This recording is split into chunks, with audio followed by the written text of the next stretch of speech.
In this video, we will be connecting services to the caravan and making it livable. We completed the sale at the end of May 2024 and started to move belongings onto site in early June.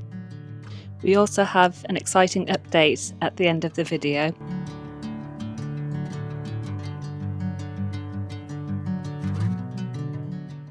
We've made it! We've made it! Finally! Finally. We managed to get moved onto site yesterday. It was a very long job, long process, a lot of work and a lot of effort. Yeah, we've got a caravan sited, but no utilities are up and running just yet. So that's something we're going to work on the next few days. Yep, we need electrics to site. We've got a water well, but we need to get that operational. Obviously, our gas, as we said, outside the container, that needs to be hooked up, and we need waste organising. So there's quite a few tasks for us to do, but for us, the important thing is that we're finally here.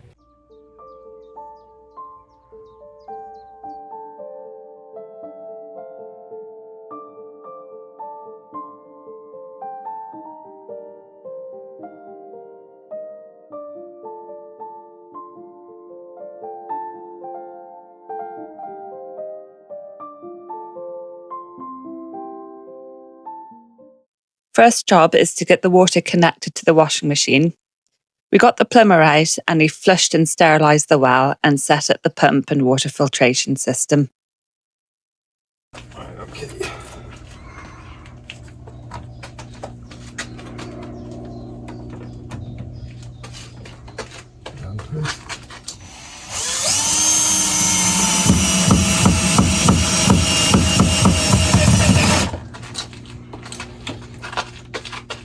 What's this pipe for?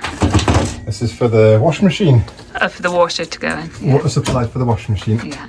And it's coming from this contraption. Yeah, that's our water filtration system. And that's our well there.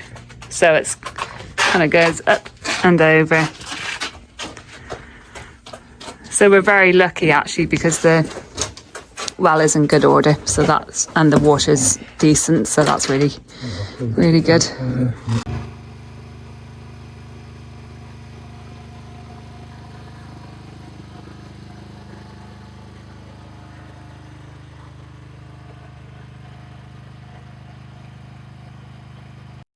Stephen plumbed in the water from the well to the caravan.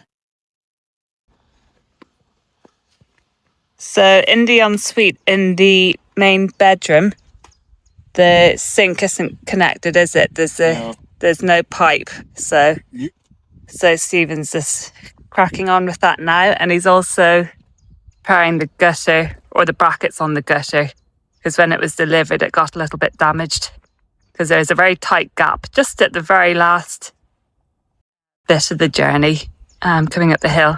So just a little bit of repair work there.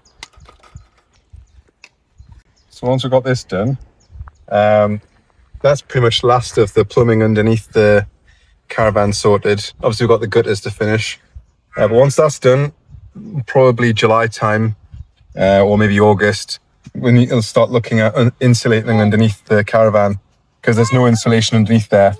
There's a barrier, like a waterproof barrier, like membrane, but there's no insulation. So I'm going to need to do all of that underneath here, and then probably put like a skirt around it as well, just to prevent any wind or anything like that getting underneath, and that'll insulate it more. Because it is cold at night, isn't it? It is, yeah. It's a very cold caravan. So hopefully that insulating the floor will help a little bit. Apart from, that, the only other thing we could do is clad the exterior. That's that. So I'm probably going to do along here, then a 45-degree angle from there to get in line with that. Let's see. I mean, that probably will do it there. Maybe, perhaps. I think so. What's the length there? There's the pipe. That's it connected, but it's a bit low, did you say? Yeah, a long run. Yeah. And there's no other way to run it around, to be honest. I just need to clamp it on. So I'll sort that out. Great job. Okay, so whilst I've been putting this waste pipe in for the sink, I've noticed there was some dripping from the insulation for one of the radiator manifolds. So I've stripped that off now, and I'm just trying to see where that is, but it looks like there's the retaining ring at the back of the manifolds popped out. So I might have to get a replacement for that. I suppose it'd be good for us to check all the radiators once we get the heating sorted, won't it? Make sure there's no leaks for winter. 100%, we'll have to get everything checked. Of course, yes, once we'll get the heating set up and sorted. So whilst fitting the soil pipe here to the master bathroom, I noticed that these manifolds here were leaking from underneath the lagging. So I took it off, and you can see there's a back ring here that should be flush with the rest of this mountain. I think there's obviously frost that's getting into this before we've bought it, and it's burst, pushing it back. So there's the same on both of them. So there's 2 manifolds, a feed and return.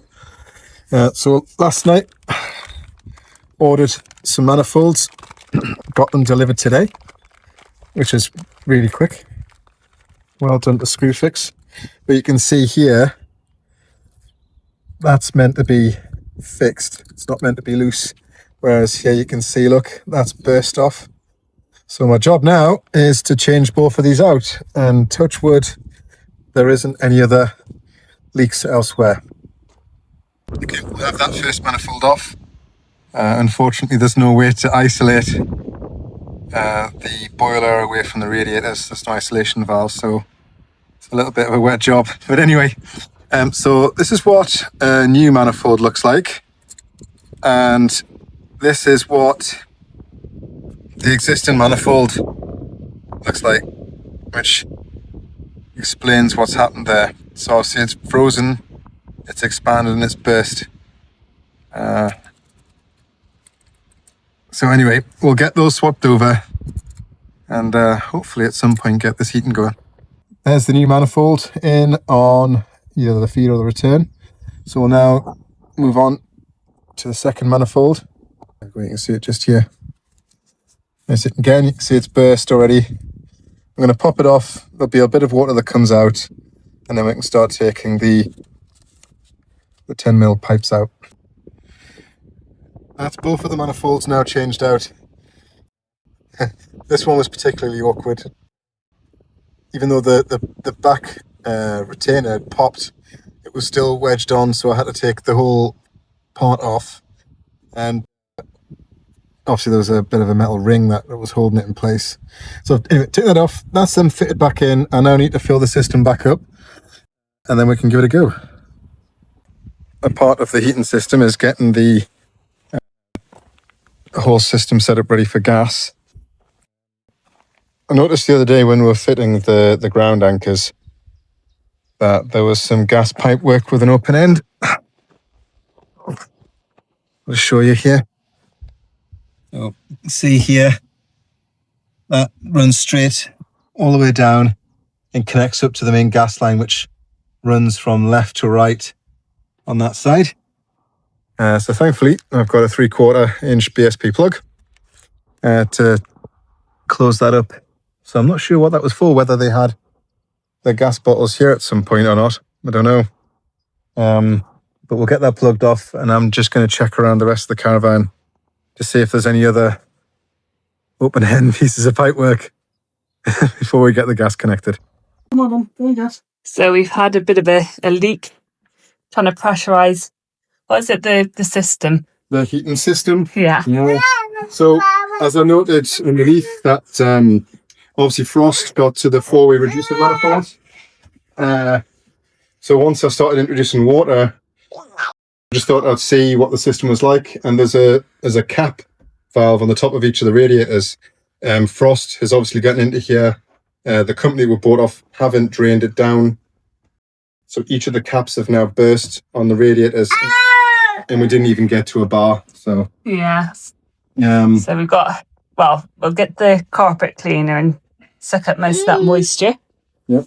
If Persephone allows. So Stephen has successfully stopped leaks. So you got new caps there, and he's another one down there. So he's replaced 3, and also a new shower head and a new shower valve. That burst as well. Yeah. So quite a few issues. Hopefully that's the last of it for now. Well, it's holding pressure in the boiler. Yeah. Oh, what have you got? You've got bread. Oh, that'll help, won't it?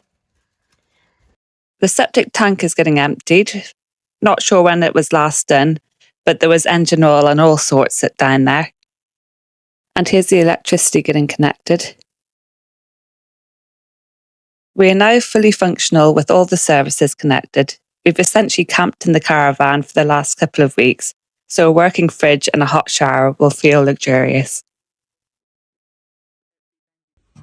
We are delighted to announce the arrival of our son Hector, born a week ago today.